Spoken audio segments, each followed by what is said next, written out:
आपका प्रश्न है कि जीवन का उद्देश्य क्या है। ये जिंदगी घिसी पिटी जिंदगी लगती है। रोज रोज वही स्टीरियोटाइप, वही काम करना, वही दफ्तर जाना, वही खाना खाना, वही कुछ रिश्तेदारों से बात करना, बड़ा बोरिंग सी लाइफ हो गई है। निश्चित रूप से आपके अंदर कोई ट्रांसफॉर्मेशन होने वाला है। ये क्वेरी जिसको ज़िंदगी बोरिंग लगने लगे, उसी से लगता है कि जीवन में रस नहीं रहा है, बड़ा घिसी पिटी से ज़िंदगी लगने लगती। ये चीज़ का प्रमाण है कि आपके अंदर कोई न कोई चमत्कार होने वाला है जीवन के संबंध में। प्रकृति में देखें, उद्देश्य आप पूछ रहे हैं ना कि जीवन का उद्देश्य क्या है। इस पूरी सृष्टि में केवल आप ही एक प्राणी नहीं है। यहाँ पे करोड़ों योनियां हैं। वैसे पक्षियों को देखें, तोता क्या करता है? सुबह सुबह चहकता है, सूरज निकलने के साथ ही जग जाता है, खूब उड़ता है, पेड़ों बैठता है, हरे हरे आम खाता है, अमरूद खाता है, फलों का सेवन करता है, उड़ता रहता है।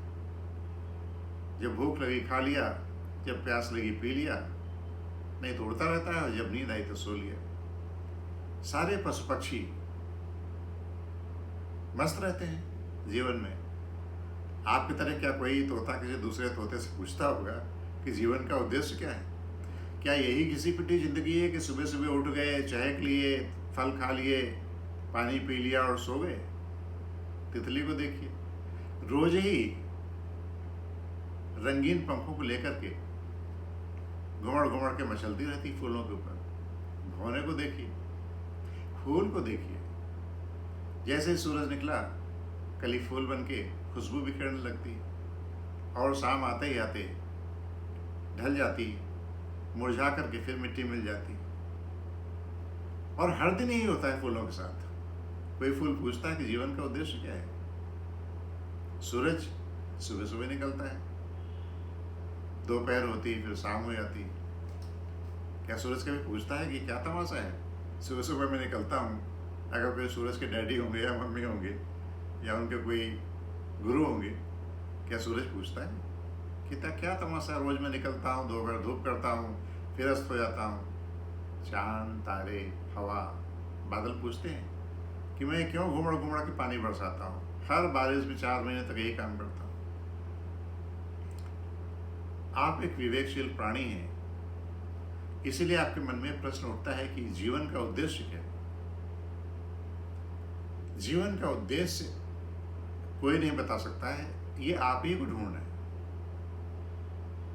जैसे मैंने बताया कि जितने भी जीव जंतु हैं, जितने भी पशु पक्षी हैं, जितने भी दूसरी प्रजातियां हैं, सब इस लाइफ को एंजॉय करती हैं, पूरी प्रकृति का पूरा पूरा आनंद लेते हैं। उनके मन में प्रश्न ही नहीं उठता है कि जीवन का उद्देश्य क्या है, क्योंकि वो पूरी तरह संतुष्ट हैं, सेटिस्फाइड हैं, प्रफुल्लित हैं, खुश हैं, आनंदमयी। और जो व्यक्ति आनंद से परिपूर्ण है, वो कैसे पूछेगा? उसके अंदर सवाल ही नहीं आएगा कि जीवन का उद्देश्य क्या है। आपके अंदर सवाल आया है क्योंकि आप फ्रस्ट्रेट हैं कहीं ना कहीं, आपको संतुष्ट नहीं है जो आप कर रहे हैं। और ऐसा होता क्यों है कि हम लोग संतुष्ट नहीं हैं? हम तो विवेकशील प्राणी हैं और तब भी संतुष्ट नहीं है। ऐसा इसलिए होता है कि आधारभूत रूप से हमको जो होना चाहिए था वो नहीं होने दिया गया, इसलिए जो भी हम कर रहे हैं, जो भी हम हैं, उससे संतुष्ट नहीं। बच्चा जब पैदा होता है तो उसके विकास की अपार संभावनाएं होती हैं, लेकिन माता पिता उसको कुछ और बनाने के जुगाड़ में रहते हैं। जो है उसको, उसके पोटेंशियल को डेवलप नहीं होने देते हैं। उसको पहले बताते हैं कि क्या अच्छा है, क्या बुरा है, कैसे रहना चाहिए। 6-7 महीने का बच्चा होते होते उसको सिखाने लगते हैं कि मिट्टी में मत जाओ, मिट्टी मत खाओ, बिस्तर पर रहो, सुबह सुबह स्नान करो, अंगूठा मत चूसो। ये प्रारंभिक बातें बता रहा हूँ। तो बच्चे की कंडीशनिंग स्टार्टिंग से ही पेरेंट्स कर देते हैं कि ये करो, ये मत करो, ये अच्छा है, ये बुरा है। तो उसके मन में एक जो उसका रियल डेवलपमेंट जो उसको वास्तव होना चाहिए था वो नहीं हो पाता है।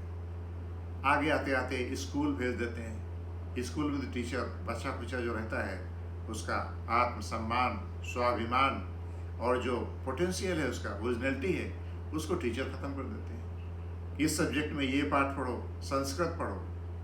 मैं जब बच्चा था, स्कूल में था, तो संस्कृत के पीछे मैंने बहुत मार खाई। मुझे एकदम समझ में नहीं आता था संस्कृत क्या है। पठती पठता पठंती मेरे दिमाग में एकदम नहीं घुसता था और बहुत पिटाई होती थी। ऐसी चीज़ जिसको हम रिजॉयस नहीं कर पाते हैं, जिसको हमारी अंतःकरण स्वीकार नहीं करता है, स्कूलों में वो पढ़ाया जाता है और ज़बरदस्ती हमारे ऊपर थोपा जाता है। तो वहीं से आपका 70% डेवलपमेंट, जो आपका मौलिक विकास होना चाहिए बच्चे का, वो स्कूलों में क्रश होकर के रह जाता है। उसको टीचर्स बताते हैं क्या तुमको अच्छा लगना है, क्या तुमको पढ़ना है, क्या तुमको सोचना है, किस तरह से रहना है। ये स्कूल और विद्यालय उसको सब चौपट कर देते हैं। और बचा खुचा हमारा समाज वो बताता है कि तुम इस धर्म के हो, ऐसा तुमको मानना है, ये भगवान है, इनके सामने नतमस्तक रहो। भगवान को उसने जाना नहीं, धर्म उसने समझा नहीं, उसने खुद अनुभव नहीं किया कि धर्म क्या है, भगवान क्या है, क्या एथिक्स होती है, क्या मोरलिटी होती है, उसका कुछ भी नहीं पता है। ये घिसी पिटी चीज़ें समाज और धर्म उनके ऊपर, बच्चों के ऊपर लाद देता है, उस व्यक्ति के ऊपर लाद देता है जो कि पूरी तरह से डेवलप नहीं हुआ है। तो उसका कहने का मतलब ये है कि उसका जो रियल चरित्र है, जो उसके अंदर क्षमता थी, जिसके लिए प्रकृति ने उसे बनाया था, जो हो सकता था, मौलिक रूप से जो हो सकता था, उसको हमने बनने नहीं दिया। उसके व्यक्तित्व को हमने चूर चूर कर दिया, बिखरा दिया। पेरेंट्स ने, समाज ने, धर्म ने, सोसाइटी ने, शिक्षा ने, सब कुछ तहस नहस कर दिया। तो ये अगर सवाल इस समय आपके ऊपर, आपके सामने आता है, आपके दिमाग में, कि जीवन का उद्देश्य क्या है, तो बहुत ही लाजमी है। क्योंकि जो कुछ भी आप करते हो, जिसके लिए आप बने हो, जो आपका स्वभाव है, जो आपकी प्रकृति है, उसके विपरीत अगर आपसे कुछ कराया जाएगा तो आपका दिमाग कंफ्यूज हो जाएगा। उसके अंदर सवाल उठेगा, इसका उद्देश्य क्या है। अगर आपको वास्तविक रूप से, मौलिक रूप से जैसे थे वैसे ही बनने दिया जाता, एज एन इंडिविजुअल,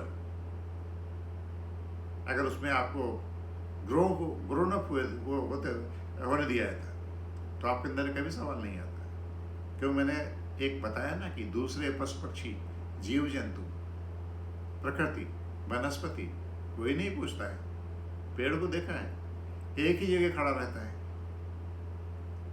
और खड़े खड़े वहीं पे प्रफुल्लित होता रहता है, ऑक्सीजन बनाता रहता है। जब पतझड़ आता है तो पत्तियां झड़ जाती हैं, उसके बाद फिर पत्तियां निकाल करके अपना स्वरूप ले लेता है। कभी नहीं कहता है, कभी नहीं पूछता है कि हमारा उद्देश्य क्या है।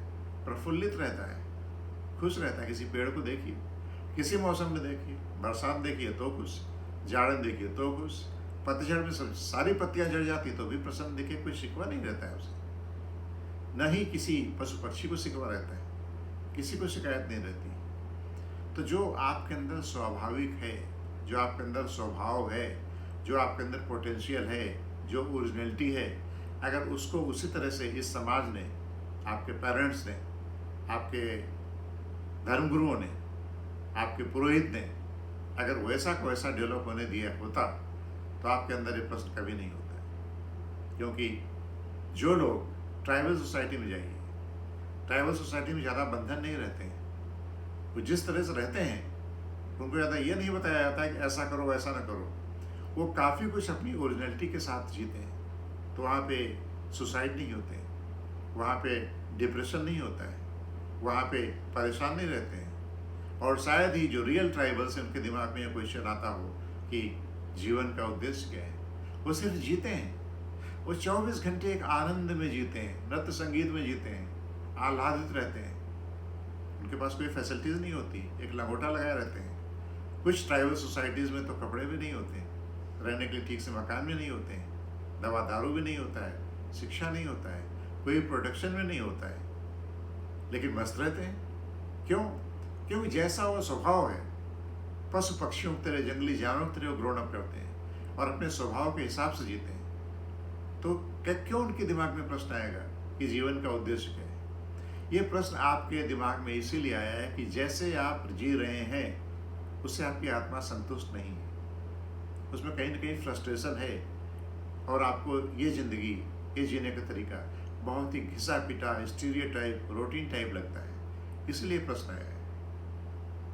तो अगर हमें अच्छी जिंदगी जीना है तो आने वाली पीढ़ी को उसके हिसाब से, जो उसके अंदर क्षमता है, उसको मौका देना पड़ेगा कि वास्तव में डेवलप करे। वो अपने हिसाब से, उसके अंदर जो प्रतिभा है, उसके अंदर जो पोटेंशियल है, उसका जो प्रकृति है, उसका जो नेचर है, उसके हिसाब से उसको डेवलप करने का मौका दिया जाए, बजाय इसके कि उसके ऊपर चीज़ें थोपी जाएं। शिक्षा की, एथिक्स की, मॉरलिटी की, सामाजिक नियमों की, धार्मिक की, धर्म की, ये सब चीज़ें अगर न थोपी जाएं तो उसको ज़िंदगी में बहुत ही रस आएगा, तो ज़िंदगी जिएगा। ये प्रश्न नहीं करेगा कि जीवन का उद्देश्य क्या है। ये प्रश्न फ्रस्ट्रेशन में ही आता है। अगर इससे बचना है तो बच्चे को उसके मौलिक रूप में बड़ा होने दिया जाए।